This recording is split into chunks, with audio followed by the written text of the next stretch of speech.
Hi guys, how you all doing? Good. What's it by my time? Good afternoon. So good morning, good afternoon, good night, and good day. Wherever you're watching from, good. Everything has to be good. So I want to talk about how to budget for your, how to do your financial budget or your financial plan if you want to go for your type rating, like you want to sponsor yourself, or maybe somebody would like to sponsor you, but you don't know the exact figure, you don't know how to budget for it, that kind of stuff. So I want to give you like a short template on how to budget for your type rating. So just in case you are new to this channel and you don't know me, my name is Princess Anu. Yes, Princess Anu, Mrs. Adibola, Princess Anu, Blessing. Anyone you call me is fine, but Princess Anu is good. So yeah, in case you've not subscribed, just do me that favor, subscribe, because it makes I feel good like when I see the channel grow and all that. So please subscribe and leave a like if you actually like the video. Anyways, leave a like, so I know you're going to enjoy the video. So first things first, when you decide on the type of rating you want to get, most of the time it's always a jet. Like everybody wants to get a jet, because I only see a few people going to get a propeller type rating. Obviously, even a propeller type rating is quite expensive. It's not as if, so maybe that's part of the reason why people don't go for it. Also, the people flying it are not that much. It's better you get a job with them than going for a propeller type rating. Just so it's better to get a jet, because you have more jets flying in the country, or yeah, you have more jets flying in the country than having propeller aircraft, that kind of stuff. So whether you decide to go for a propeller aircraft or you decide to go for a jet, you shall make a decision on which of them in particular you like to go for. So when you make a decision on the aircraft you want to fly, you have to look at the country you like to go. So you've made a decision on the machine, you make a decision on the country. There are some jets that you have their sim centers in so many countries. You have them in South Africa, you have them in Dubai, you have them in the US, you have them in several places. So like for instance, let's use a very practical example. Like if you're talking about the 737, like you have their sim centers like everywhere. If you're thinking of going for the 145, you have it in South Africa, you have it in the US, you have it in Dubai, you have it in, so you will now think of, in all these places, where can I easily reach out to, like what country can I easily go to, because the cost of you doing it in the US is different from the cost of you doing it in South Africa, it's different from the cost of you doing it in the UAE, it's different from the cost of you doing it in, let's say, Russia or any of all these other places. Sorry friends for that break in transmission, because I had to get back to work and some things propped up. Like it's not usually easy like filming, so I just like film in my free time.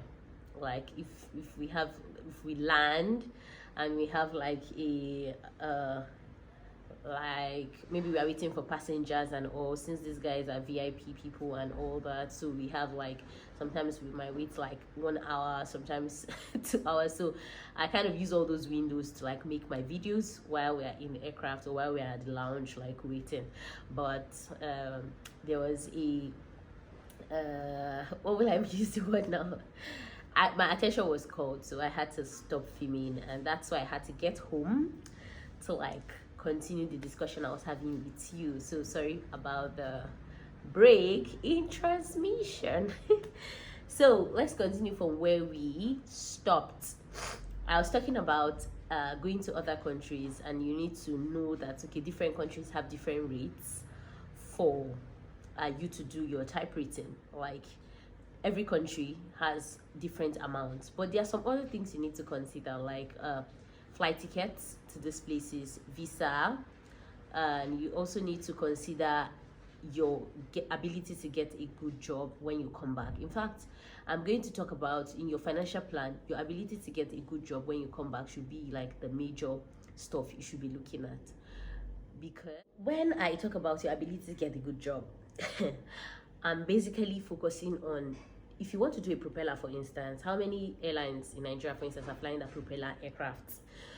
Let's say you might look at Overland, you might look at Green African also. Why not approach them, discuss with them, and now if they are like, bring the money. Most of these propeller companies will tell you to bring maybe full the full cost of the money for the type rating, or they may tell you to bring half of the money for the type rating, or they will tell you to sign a bond that if they pay so amount for you, that you work with them for so amount of time. But it's always advisable to approach this type. But now if you're going for a jet, like let's say a 737 that is very popular, that a lot of people have, you know that your chances are more. You don't even need to approach a company. You need to go do the type rating. You might not need to approach a company. Let me not say you don't need to. You might not need to approach a company. You can go do the type rating, then you come back and now meet those companies. I'm like, I have my type rating. I have my type rating. Because when you come back, since you're doing it under a private firm, you're going to most likely be given like a 1 year space for your type rating to expire. But if you're doing it under a company, it's going to be 6 months. So you know, if you're going, if you now have 1 year to rigorously search for that job. That's the word I'm going to use. Like, you have 1 year to rigorously search for that job. So it's now going to be like mainly on you to get that job for yourself. It's going to be in your financial plan. Because for instance, you borrowed, let's say 10 million, or you borrowed 12 million to go get a hawker, or you borrowed 14 million or 15 million, and now you know even dollar has gone up. Like, now I'm talking like in Nigeria, compare naira to dollar and all that, these things have gone up. So these things need to be in your financial plan. Okay, if you come back, how much is that company going to be paying you? How are you going to strategize paying back this money? Let's assume you borrowed the money, or you loaned the money, let's say from a family member, or let's say from the bank, or let's say you had an asset that you had to put up and say, okay, I'm going to pay. These are the things you will need to consider. It needs to be in your financial plan. Have it. It might not, the financial plan must not be perfect, but let it be leading towards a direction. Like, it must not be that you got everything figured out. Because one thing I'm getting to understand in this phase of aviation is that you can't necessarily get everything figured out at once. You know, when I came back from SAME, and I was also in the job search phase, and I was like, okay, let me just quickly, and people are like, okay, have you checked out? If you have checked out, it's easy to fly with you. And I'm like, okay, let me quickly go get an aircraft and see if I can check out. And I went, I was flying. I was thinking, okay, when I checked out, I was thinking, okay, that would be the end. I didn't know like I'll have to do another type another line training again. And the aviation industry is not a straight path. That's what I'm getting to understand. It's not a straight path. It goes like this, like a sinusoidal wave, and one time it's going up as if like the graph is perfect, like you have everything figured out, and later it comes down going like this again. So I still have like a lot that I'm going to be sharing with you people by God's grace in this new month. But like, just going one after the other, one day at a time. So in your financial plan, just make sure that you figured out the visa, you figured out transportation. Visa is most important, because if you don't have visa, you cannot go to anywhere.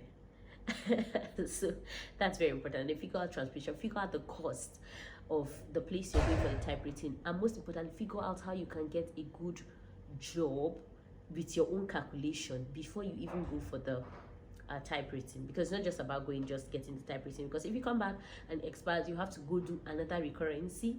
Where is the money going to come for the recurrency? Yes, the recurrency is usually cheaper than the flight than the initial training, but it's still going to cost money. You're still going to go through visa processes and all that. So for me, this is how I want you to do your financial planning as it concerns getting a type rating. And the last question people always ask is, what are the chances of me going to do a type rating and getting a job? I'm going to say it's better to take that chance, especially if you're going to get a jet aircraft that you know is popular, like the 737, the Embraer, even now the CRJ is very popular. because Ibom Air has it. Value Jet is using the CRG. You even have some private guys that are using the CRG. You have which other airlines using CRG? Like some few people now are using CRG. So if you're going to get that kind of jets, I think and I feel is a chance you need to just take, even when nobody has said go get it. Yes, because sometimes even when they say go get it, they don't keep up to their promise. These people are like in fact, that's another talk for another day. So these are just some things I thought I should drop on the channel, and the channel has not changed. It's still aviation, motivation, and adventure. And just in case you like general stuffs, vlogs, and all, feel free to join me on my second channel, me and my husband, Yomi and Anu. The link is in the description box. Just go there and check it out and subscribe. I'll be seeing you in my next video. Bye.